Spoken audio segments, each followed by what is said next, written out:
Ethiopia, an ancient land in the Horn of Africa, the birthplace of humankind, a country distinguished by its ancient history, diverse cultures and unique biodiversity, a country where coffee Arabica has its origins, a country which maintained its independence over thousands of years and is now a politically stable and fast-developing democracy. A fast-growing economy bolstered by constructive government policies.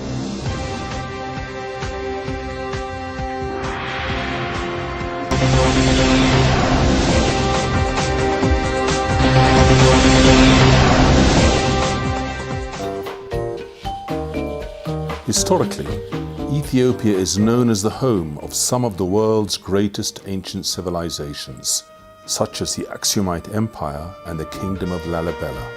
Unique in many aspects, the Aksumite civilization was characterized by its military prowess, economic prosperity, and architectural ingenuity.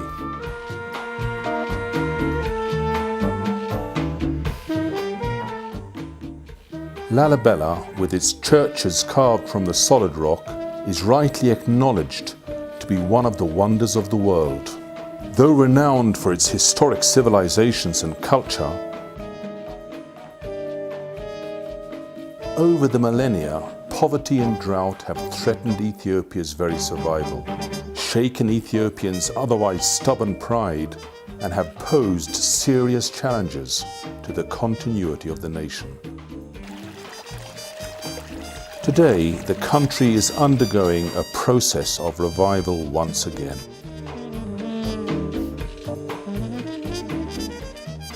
Ethiopia is an agrarian economy. More than 80% of the population is engaged in agriculture. The government and people of Ethiopia are jointly committed to making poverty history.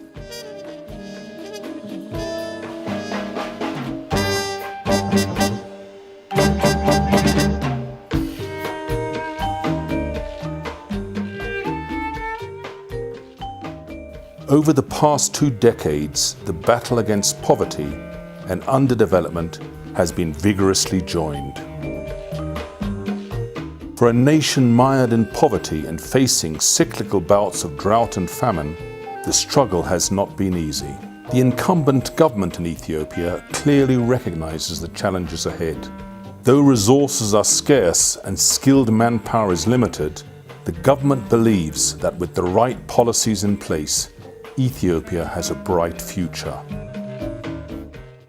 Yes, our plan is ambitious, but it is feasible. It is possible to achieve it. And therefore the thing now is not to nitpick about this and that particular aspect of the plan. The thing to do now is to build on it and push the issue of the implementation of the plan as far and as fast as we possibly can. If at the end of the 5-year plan we have achieved parts of it, overachieved other parts, then that's fine, because we will have made our best efforts. We don't have to fulfill every paragraph in the plan for us to feel satisfied with the implementation of the plan, if the basic parameters, basic objectives are achieved. In the struggle for development, mobilizing all available resources for building the country's infrastructure is absolutely crucial. Over the last 2 decades, striking improvements have been registered in the country's overall infrastructure. When we talk about national ownership and leadership and African leadership of its own development, Ethiopia is unique in terms of never having been colonized. It was occupied only for a few years, and therefore in terms of its perspective and views, again, a unique contribution to provide. From an economic point of view, Ethiopia is estimated by the IMF and by the Economist Intelligence Unit to be one of the 10 fastest growing economies in the world in the next 5 years. Indeed, according to some estimates, it will be number 3 after only China and India in terms of global growth, with an expected growth of over 8%.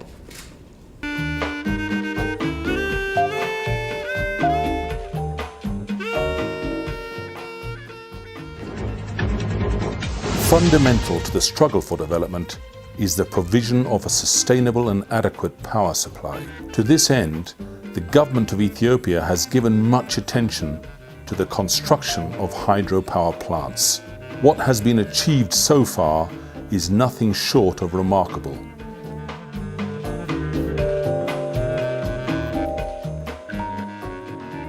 In the past 5 years alone, the government has succeeded in building 5 hydroelectric power generating stations.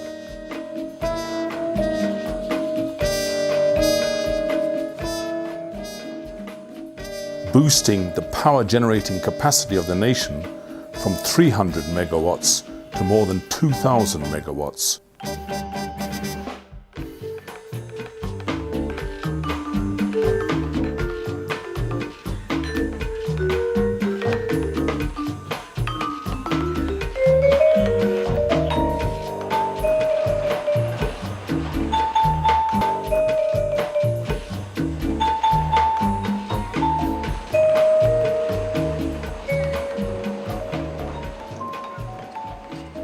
When the Ethiopian Grand Renaissance Dam, with a power generating capacity of 6,000 megawatts, and Gibe 3, with a power generating capacity of over 1,800 megawatts, are both completed, Ethiopia's power generating capacity will have reached 10,000 megawatts. The government has an unshakable belief in the capabilities of the Ethiopian people. The people who erected the obelisks of Axum, carved the churches of Lalibela, and who mobilized armies which defended the independence of the country and the freedom of its people. Ethiopians have done what seemed at the time to be impossible, and there is no reason why they should not repeat their remarkable history again and again. Unlike the construction of the 3 dams, Dana Bellis multi-purpose hydropower plant, the Tekeze hydropower dam and the Gibe 2, the Renaissance Dam is fully financed by Ethiopia's own resources.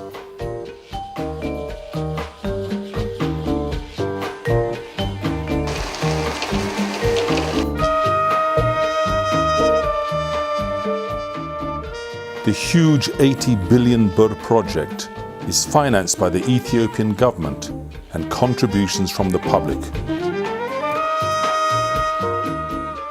Addis Ababa, Ethiopia's capital, is the diplomatic capital of Africa and the permanent seat of the African Union, the United Nations Economic Commission for Africa, and many more continental and international organizations.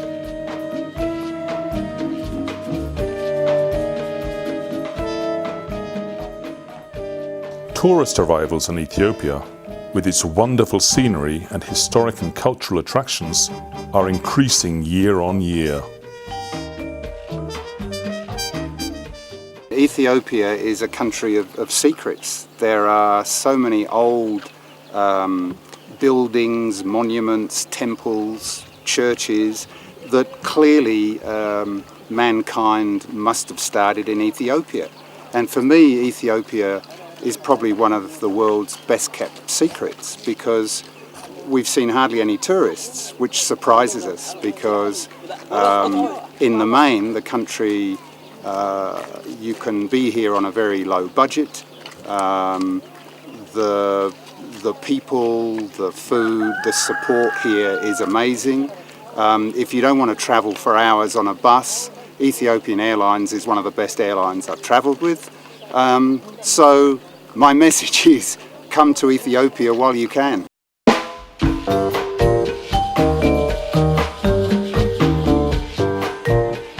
This process has been greatly assisted by massive improvements in the country's infrastructure.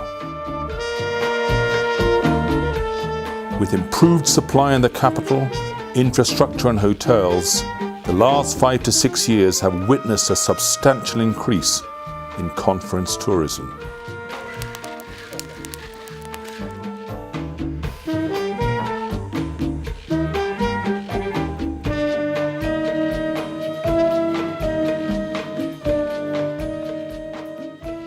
It is believed that by 2020, Ethiopia will be among the top 5 tourist destinations in Africa.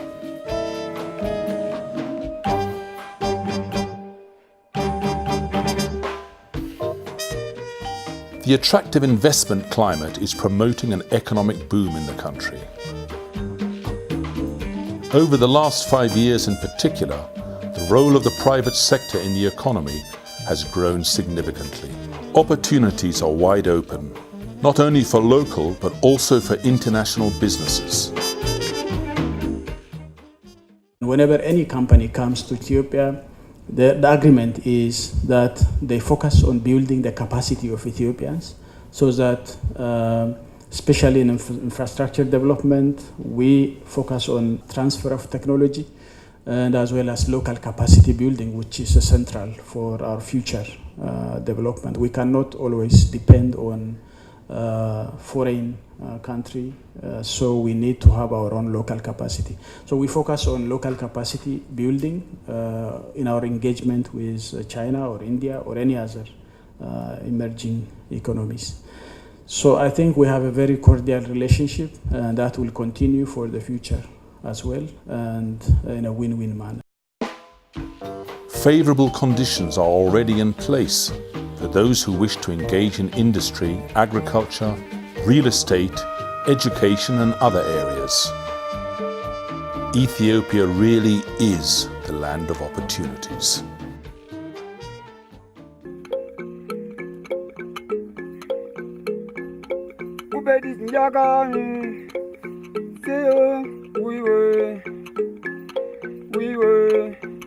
Matonaga ngungori takiji malanje